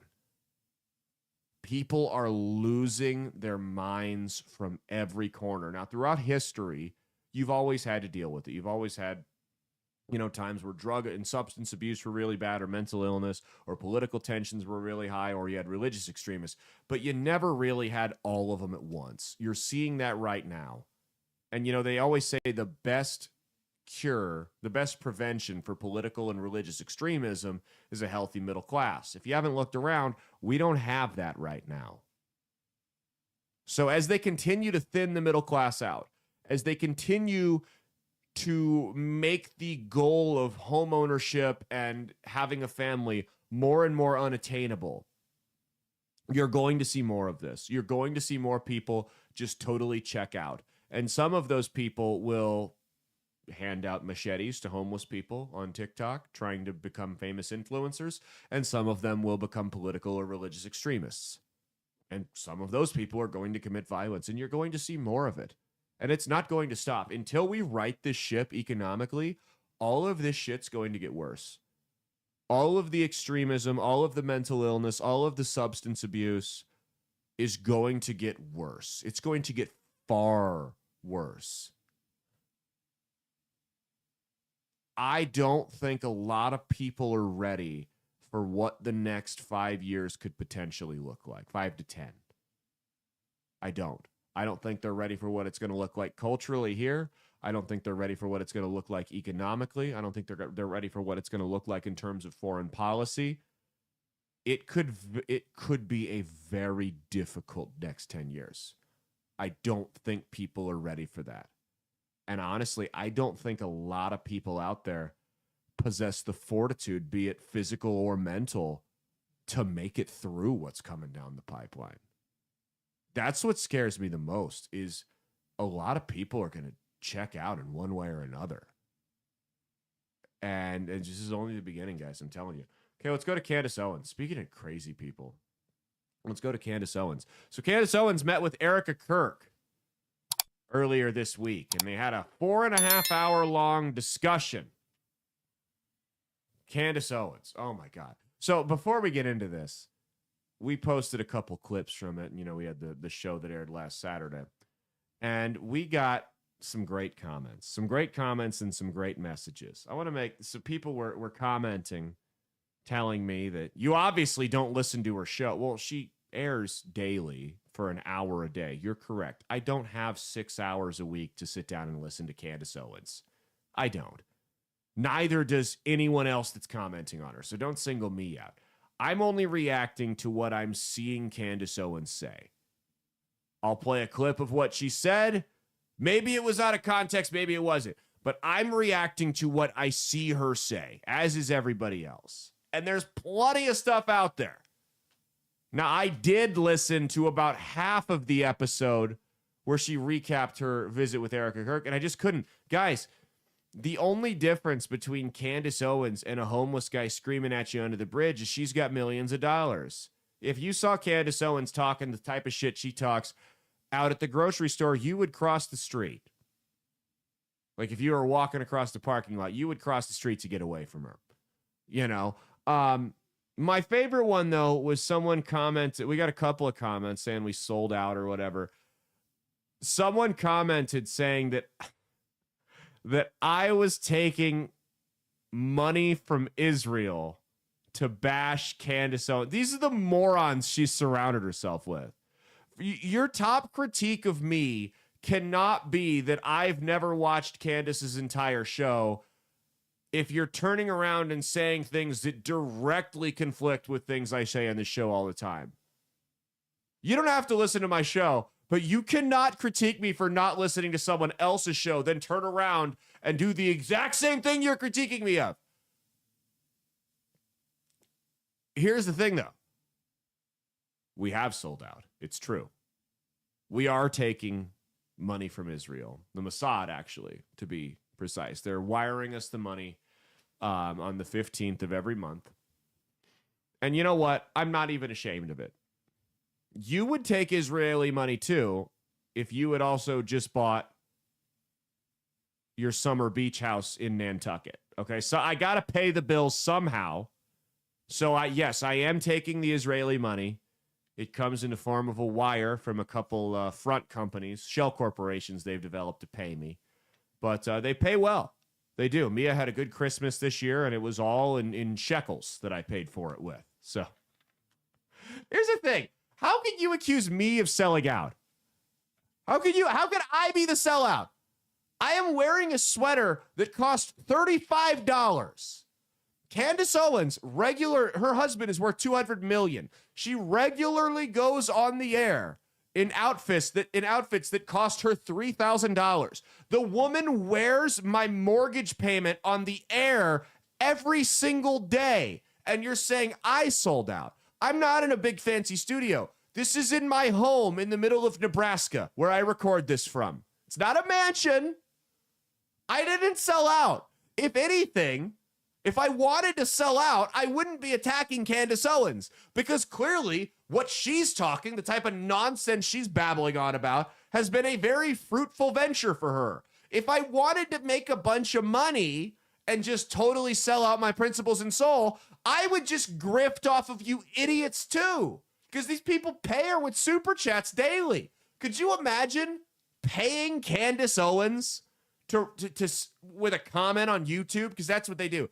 Could you imagine? Well, I got $18 burning a hole in my pocket. I'm going to give it to Candace Owens. I'm the sellout, though. Because I see a lunatic acting like a lunatic, and I'm not afraid to call a spade a spade. Listen to this shit. Play her most recent fucking bullshit. Play this. Like I just said, had a vivid dream this weekend, and Charlie came to me and he told me that he was betrayed. And so for me, you don't have to believe that, but I do believe that. And it was the immediate sense I got, actually. And I don't know who exactly it is that betrayed him, but I also felt in the dream that it is soon going to be revealed, that it's actually inevitable that it is going to be revealed, that there is nothing and no one that is going to stop the truth from coming out, and it is going to have international consequences. Take that to the bank. Quote me on that. Women tend to have a strong... He came to her in a dream. I once had a dream that my grandma started dating a cannibal chef. And I discovered halfway through that the cannibal chef was a cannibal before I ate the food.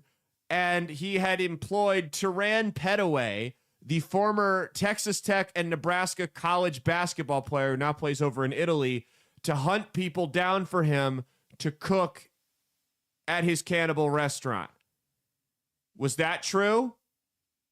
It came to me in a dream. I had a dream a couple of times that all of my teeth fell out. They're still here. You see? They're not fake. I can't take them out. What are we doing? I mean, it's one thing to believe in wild conspiracies.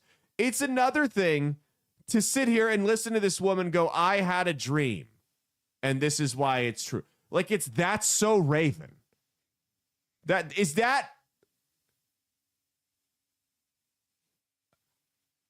Or when she says stupid shit like this, when she entertains theories like this one. That knows that it's not worth living life that way.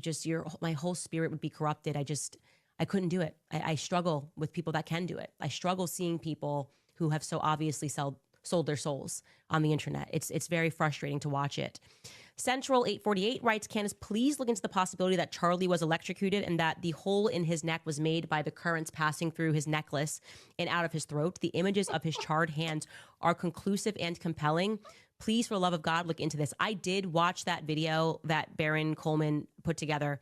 First and foremost, I want to say Baron Coleman has done some incredible work, and I actually told him that we should get together and collaborate because I had watched a video of his where he was building on Camp Huachuca, and he made me notice some things. So then we started researching some other elements, and that's what we're going to move on to tomorrow. I can tell you definitively that's a weird camera angle. They do look charred in the photos that he showed, but I can tell you that his hands were not charred when he was buried. And so what you thought, like people were like, oh, this was like makeup and stuff. It was a very compelling theory. It just wasn't so, and I very much trust the person. So it was a compelling theory. There is nothing about Charlie Kirk being electrocuted through a necklace and prying a hole in his neck that is compelling to anyone that's not in a padded room on Prozac.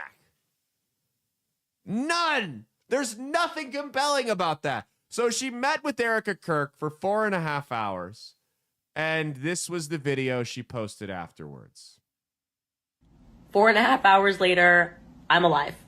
I'm totally fine, and I'm sorry. I was going to do a show for you guys this evening, but I am truly exhausted. You missed the shows Very now. productive conversation. I asked every single question. I mean, from Egyptian planes to Turning Point USA Faith, and I was very surprised by some of the answers that I got, and I think they were also very surprised when I shared certain intel. This probably should have happened a very long time ago, but I wanted to let you guys know that I am alive, and I will have the full rundown for you guys tomorrow of what transpired. And yeah, I think it was definitely a very big step in the right direction. So I'll see you guys tomorrow. I'm still alive. I love how she comes right out and bashes her. She said on the air, she said she didn't drink any water because she was worried she was going to be poisoned. That was the implication there. Now, here's how you know it's bad. So the thing she's talking about, the Egyptian planes, is wrong. She's got all these flight logs about Egyptian planes that supposedly come in and out of Israel and all this time. It's wrong. She has the wrong dates, wrong times, wrong locations for these flight logs. I don't know if she's lying or if she read it wrong because she's an idiot and just, I don't know. Do you know who exposed that, Mia? Do you know who exposed that she was wrong? Alex Jones. Alex Jones stepped in and went, hey, Candace, listen, these are the wrong flight logs here. I understand what you're doing. I love a good conspiracy, but you got this. Alex Jones stepped in to be the voice of reason here. Everybody just needs to calm down. We can't wait all just come together. I mean, it's pure evil! or pure retardation, one of the two. Alex Jones is the one that he took time out of his day, his busy schedule, to sit down and go over these flight logs, or he had an intern do it or something, I don't know, to prove this is bullshit. Now, these are the types of people Candace Owens surrounds herself with. Look at these comments here on her video. Play this. I am, just to say this, very happy that we are on much better feet and that we have opened the lines of communication. This is just unhinged shit that's being on there. I genuinely think that Justin Strife did a great job reffing that conversation yesterday. And I also do want to shout out Megyn Kelly because we were trying to make this happen in the background. So, if you're not looking, there's people commenting on her videos and they're super chatting this and they're paying it so she sees it. They're commenting on her videos saying that she sold out. So her fan base, Mia, has come up. These are the types of people that she surrounds herself with. Her fan base has come up with two dominant theories as to why or what happened in that meeting with Erika Kirk. Because she did come out in her show, her initial show, not on the Piers Morgan show, which we'll show you in a second here.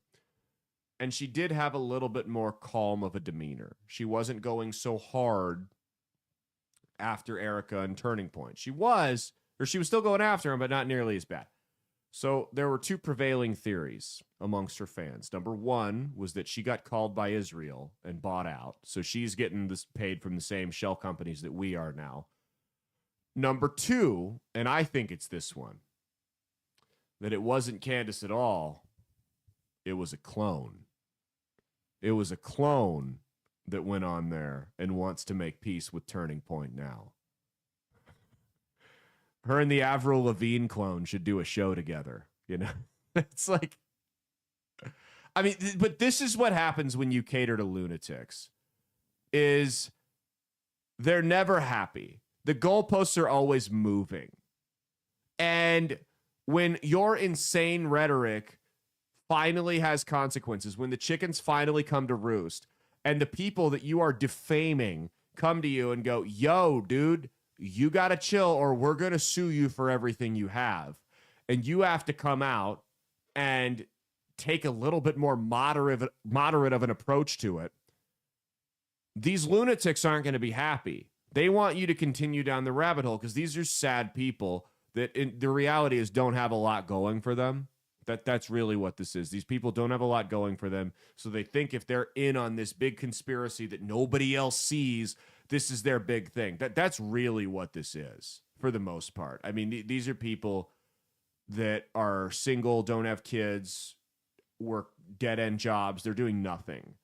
And when they see something like this, that 99% of the population thinks is batshit crazy, it's the same with QAnon. It's the same with the people that took COVID super seriously. There's 2025 and they're still locked in their homes hiding from a fucking virus that didn't kill anybody.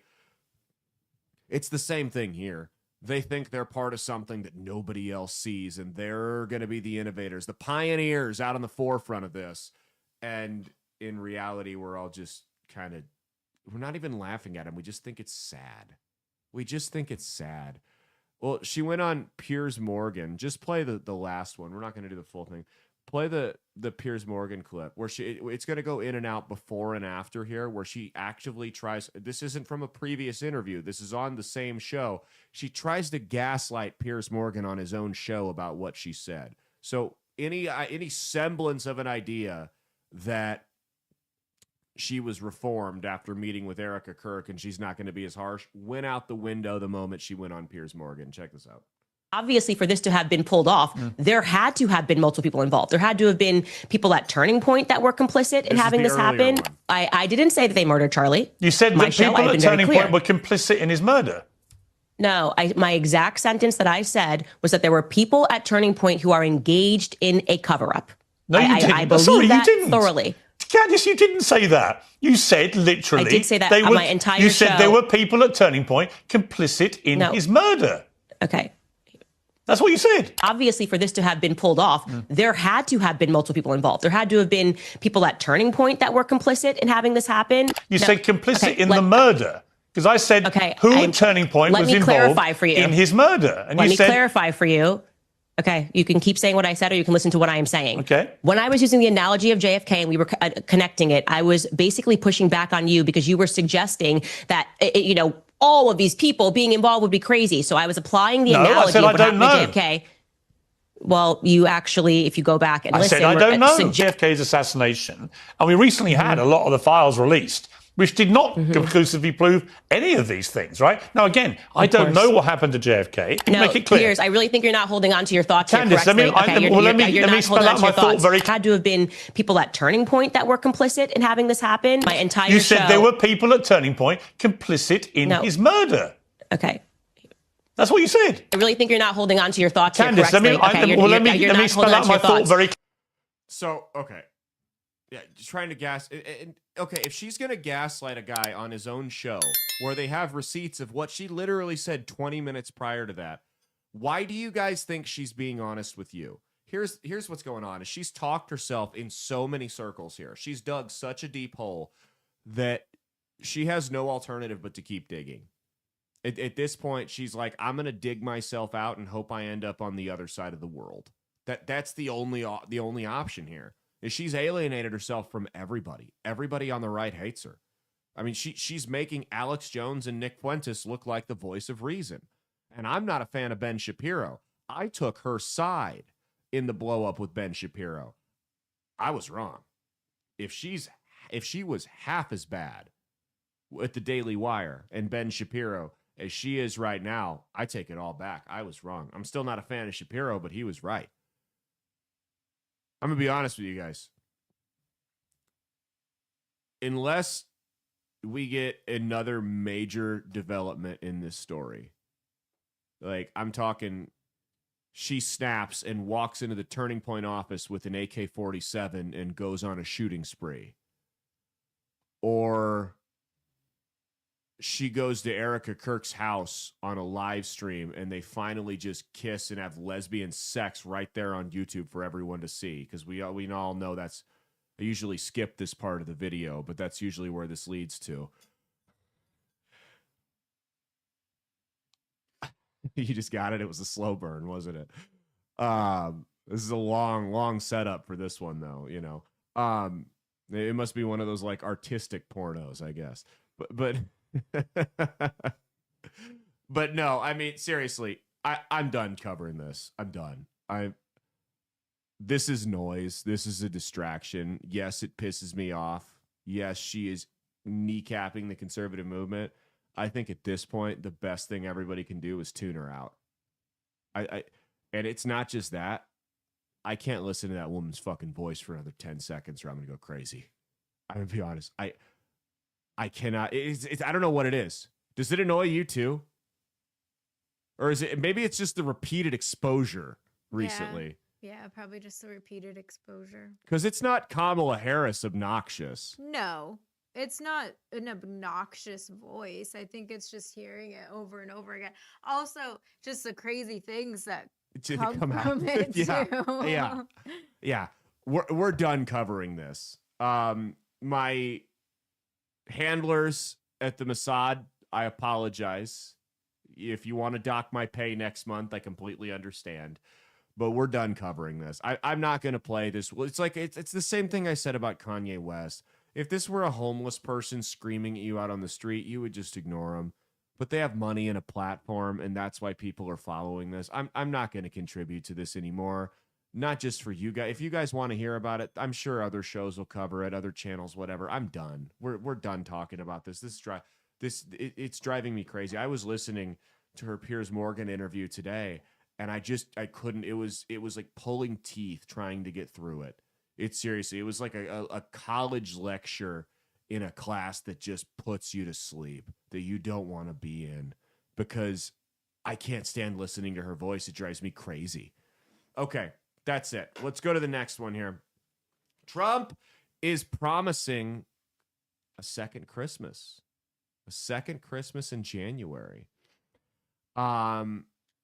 Donald Trump and his administration have promised tariff dividends over and over and over and over again. They're saying checks of up to $2,000, dividends of up to $2,000 will be distributed to everybody under a certain income level due to the money that the tariffs have raised.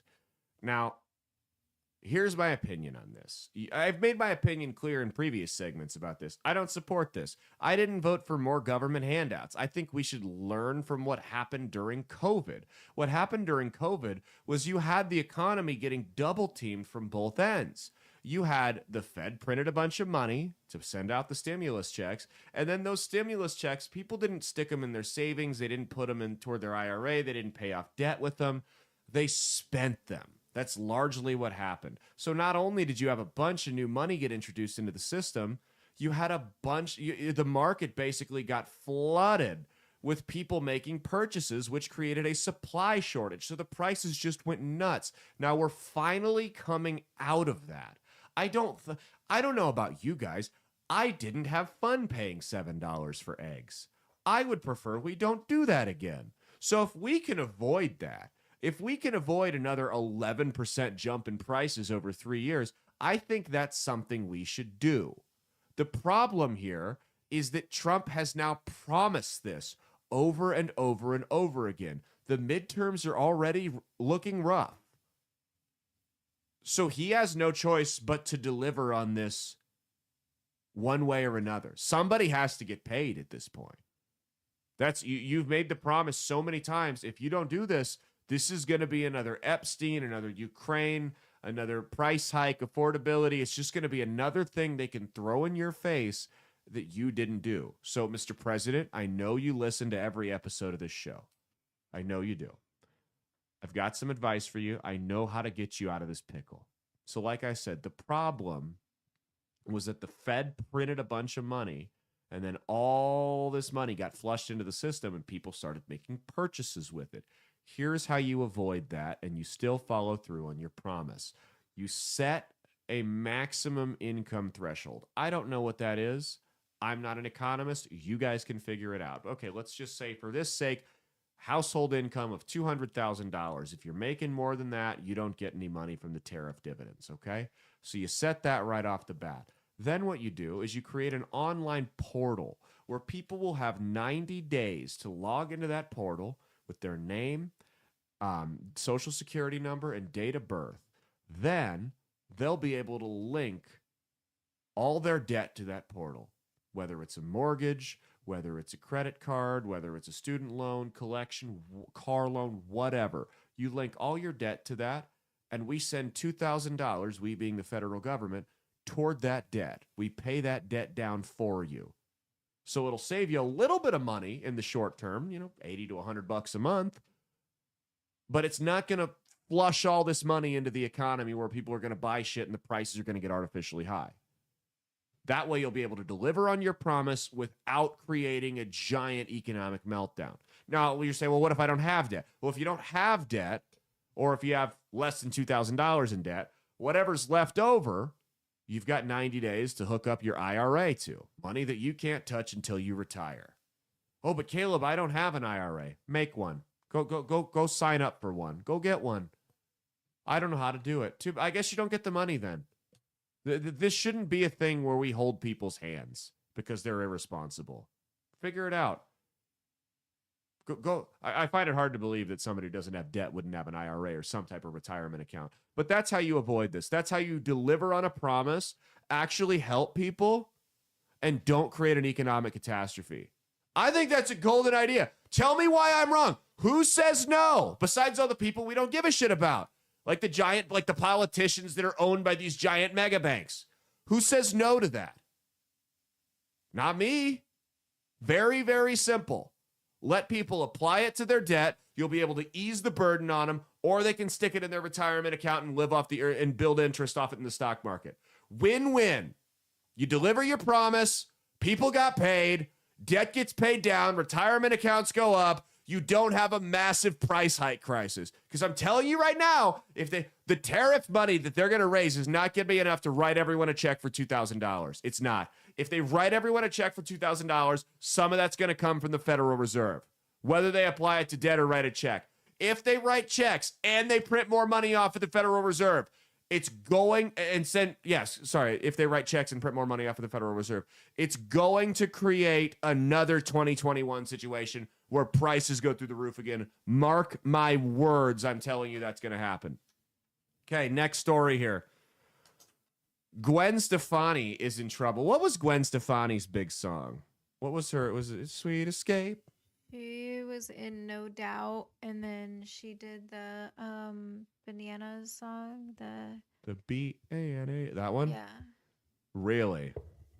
Well, Gwen Stefani is in big trouble with the left. They are not happy with her because she has decided to become a new spokesperson for the app Hallow.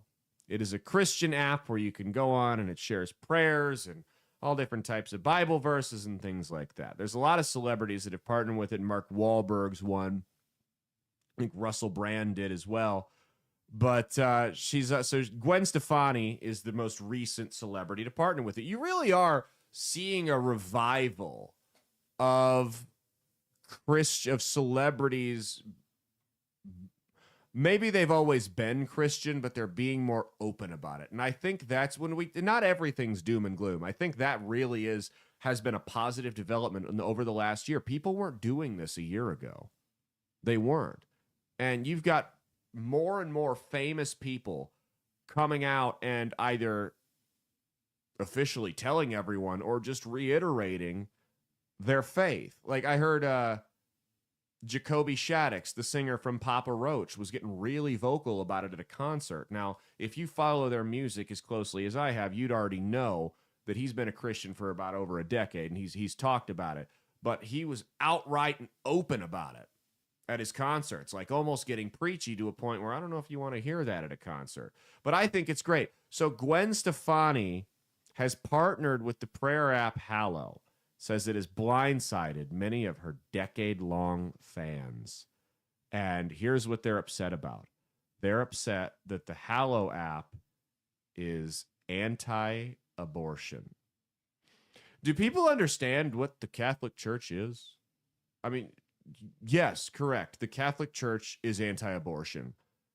It's never been too secretive about that. And what's hilarious is the people that are upset about the Catholic Church's anti-abortion stance are the ones who will throw it in your face when the Pope decides to get political about an issue like immigration or guns that the Bible is way more gray on than it is with abortion. These people don't give a rat's ass what the Bible says. They don't care about Christianity. They don't care about Catholicism. They don't care about the Pope. They only care about it so long as they can use it to manipulate you in an argument. It's the same way they don't care about the people in Gaza. It's about getting you to comply with them. Here's what it says. She ain't no hollow back girl, but she is a hollow-backed girl. I like that. After posting an ad for a Christian anti-abortion app. I love the way this is framed. A Christian anti-abortion app. That's not what the app is. That's not. It's about, I mean, the Hallow app, it's all kinds of different prayers and like I said, Bible verses and things like that. Yes, there are anti-abortion themes on it if you dig into it, but that's not what the app is. It's not like, today's where we're going to stand outside of the Planned Parenthood and throw things at mothers as they walk out. That's not what the Hallow app is. It doesn't give you times and places to go terrorize people outside of Planned Parenthood. Former chart topper Gwen Stefani from Them magazine has gotten into some hot water, especially with queer notables, including Chrishell Stause and Matt Bernstein. Oh, well, that changes everything.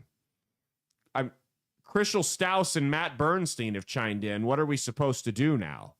I guess she's got to just renounce, 40 plus years of faith being raised in the Catholic Church because Crystal Staus and Matt Bernstein have spoken up. I don't know what else you do here.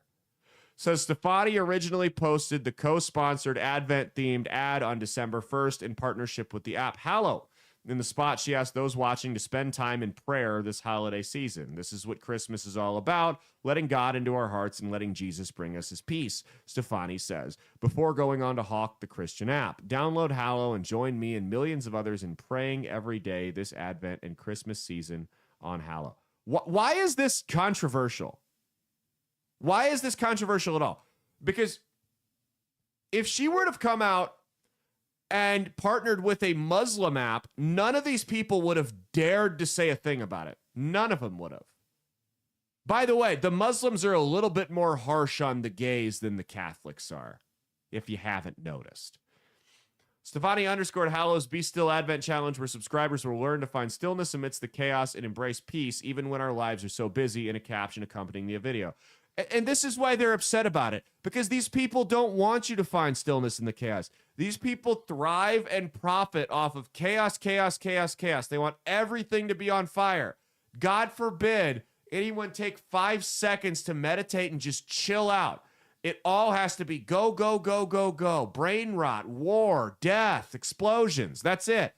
Says Hallow, a faith-based app for Catholics, is funded in part by the venture capital and counts gay Trump-supporting billionaire Peter Thiel and Vice President J.D. Vance among its backers, per TechCrunch. Though prayer is famously free, the app is a subscription-based service that charges $70 a year for an annual plan or $11 a month for the monthly option. Podcaster Matt Bernstein spoke out against Stefani in the ad in an Instagram video posted on Monday. Bernstein, known as @Matt14, stitched together Stefani's ad with his own commentary, in which he called Hallow an anti-abortion pay-to-pray app. Bernstein went, oh, it's not a pay-to-pray. I mean, this is all just bad faith. I've had Hallow. I didn't feel it was worth the money, so I didn't keep it. I mean, you can go to church for free and stuff like that. But it is worth it for some people, because some people do need structure, and that's what it's good for. And $70 a year isn't a ton of money. If it is a lot of money for you, don't get it. You can build a plan yourself. That's fine. It says Bernstein went on to read some of the app's anti-abortion prayers, which are available online, some of which are read in-app by anti-abortion activist Lila Rose. It says, Jesus, we pray for every woman who's considering abortion, in a special way for those who are pregnant from acts of rape or incest. May every woman know the goodness, gift, and beauty of her own life, and so be able to receive the gift of her child's life. Bernstein went on to say, I know this sounds really extreme and deeply unpopular and regressive and violent, and it is. I don't think that's, you're praying for women that are considering to get abortions. That's kind of the whole point. These are demons, guys. These people are sick. This is a death cult to them. I saw a video of a leftist woman celebrating that birth rates are on the decline. That the population, this is an anti-human death cult at its core. They hate humanity. They hate it. They hate children. They hate everything that's good in the world. They are sad, sick, miserable, twisted people, and they will not rest until we're all like them. And that's why it's so important that you get out and you give these people the finger. You tell them to shove it. Okay, go to the next one here. We got 2 more, and then we're getting out of here. Are you paying attention? Yeah. Oh, the fart one. Oh no, not the fart one. Sorry, that's the last one. There's sorry, I didn't see it. My bad. That's my bad. I thought she was looking at her phone.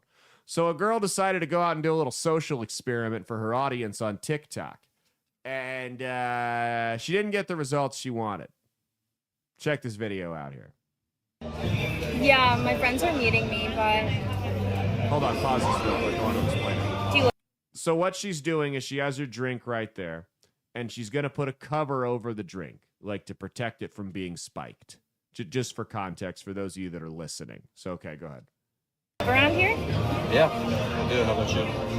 Yeah, I do. I actually just moved here a couple of months ago. Nice, welcome. Do you like the area? I do. Well, what are you doing?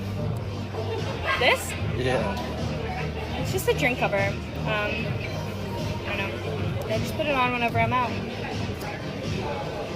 Act like they're gonna spike your drink.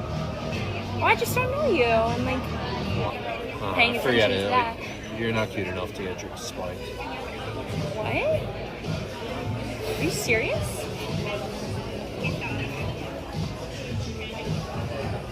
He literally just walked away. He literally, so he doesn't spike her drink and she's upset. He literally just walked. I mean, what did you expect him to do? What did you think he was going to do? Do you know what the most common use of roofies is? It's not men on women. It's men on other men. And it's not for sexual assault. It's not for anything like that. It is for theft and a prank. Men think it's funny. That's the most common use of roofies. You can look it up. The second most common use of roofies is female on male. And it's to rob them. Cardi B style. What are you going to say? Do you want me to spoil that video for you? Yeah. That company makes those videos, those types of videos all the time to promote their product. Those like rage bait videos. Are you serious? Promote their product, oh, yeah. For God's sake. And this is what I don't follow all this shit, so I don't know. So I saw that and I was like, I watched like one of them because they're so believable, and then they just always come back. because people are that insufferable. Yeah. Uh-huh. Yeah. And it's like it becomes obvious because she like shows the product. And then when like that part happens, I'm like, oh, okay. Because it's like so believable, but then they're just like promoting their product. Yeah. How often does the roofie thing happen at bars though? I can't imagine there's a giant epidemic of it. I'm sure it does happen, but I can't. I wouldn't even know where to get those things. And I know some shady people. Like, I don't know. Okay, we got this last one here. So that's annoying. See, this is why I'm doing a social media break, because they do this shit. And I'm seriously, you know what? I figured it out. I found an app that will lock whatever apps I tell it to. I'm going to give you the phone and let you put the password in, and you could. No, I am. I'm not giving you my phone. I'm going to give you the phone and let you put the password in to lock the apps, and I'm not going to have you unlock it until we get back in town. That's what we're going to do while we're gone. So we're not telling you where we're going, by the way, audience, because I have schizos that get out of prison for terroristic threats, and the first thing they're thinking about is me, and they live 20 minutes away from me. So we're going to Alaska. We are going to Alaska. Yes, it's spoiled. We're going to Alaska for Christmas. Yes, brilliant. Last story here.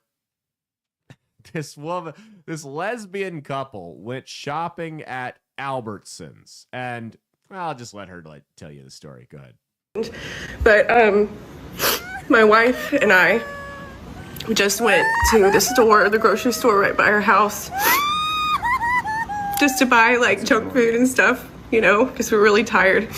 Just wanted some sweet treats. And we were walking down an aisle, and there were like two guys that walked up next to us. Peyton like walked away. My wife walked away for just a second, and they were like snickering to themselves or something. And I didn't really think much of it, so I'm just looking at the candy aisle trying to decide what candy I want. And he walks by and gets like inches from me and just rips one, like farts like this far from me. That's disgusting to say. I can't even believe I'm having to say this, but he did. And about that time, Peyton walked up, like didn't witness what happened, but like seconds later, and I'm like upset, and I follow after him, and I was like, is there a reason? You were just so disrespectful to me. Called you a bitch. Come here. And he never felt so dehumanized. Not only did he fart on her, when she confronted him, he said, just walk away, you fucking bitch. And apparently a wonderful lady who stood by, witnessed the whole thing, said they walked around the corner to her aisle away from us and called us fucking gay bitches. Right before I walked up. Mm-hmm. So he calls me, he's like, just go away, you fucking bitch. You were staring us down. I was like, I was looking at the candy. What are you talking about? He's like, we saw you staring us down. And I was like, no one was staring at you. And then Peyton was like, hey, just let's go. And I was just about to turn. And he goes, yeah, just get out of here, bitch. And then he goes, bitch, like with both of his hands up here, and kept calling me these names, right? So at this point, I don't feel safe. So I walk away. This lady who witnessed everything, she walked away with us. And we go to customer service. And this is Albertsons, putting y'all out there. This is Albertsons, by the way. And go to the customer service to be like, hey, this just happened. I was just disrespected in your store and called names like several times. And the security guard went and talked to him, came back, and they all just kind of looked at us and was like, well, can't y'all just leave? Is this a standard for society? I will never shop at Albertsons ever again. So we've just got this serial flatulator roaming the candy aisle at Albertsons. How much of that story do you think is true? I say about 50%. I think a lot of it is exaggerated. I almost guarantee it. Also, that TikTok could have been a minute if she would have I know. been crying. Why are you throughout the crying? entire thing. It's not worth crying about. She got farted on. I mean, okay. Kind of a dick move. I doubt the guy farted on her. He probably, look, it's not uncommon if two dudes were there together, one of them ripped ass next to somebody and walked away. Yeah, you know what? They might be laughing about it. I give it about a 0.00001% chance that the words, and I quote, fucking gay bitches were ever used. I just don't see that happening. My guess is what happened is she tracked this guy down and made a scene. And he called her a fucking bitch because she was making a scene. She went to the Albertsons employee at customer service and continued to make an even bigger scene. And that employee just wanted her to get the hell out of his store. Do you think that's probably a more accurate explanation of the events there? Probably. That's probably what happened. No, it wasn't cool that the guy, I don't think he farted on her.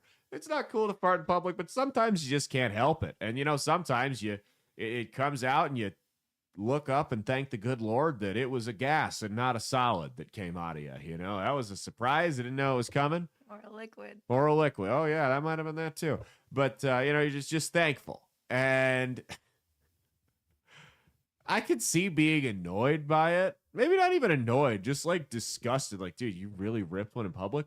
But to go home and not just cry about it, I'm assuming half an hour later, but to go home and cry about it and then record it, thinking you were going to get anything other than absolutely clowned by everybody who saw it, is a new level of narcissism.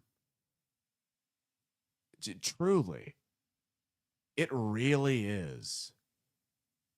That's been our show. And big shout out to our sponsors over at the Israeli Mossad for sponsoring this program. You guys really did a great job. The new Cadillac parked in my driveway has nothing to do with it. Thank you guys so much. Shabbat Shalom. Merry Christmas, everybody. Have a good night. Merry Christmas, you filthy animals. Cheat on your taxes, not your spouse. And stay based.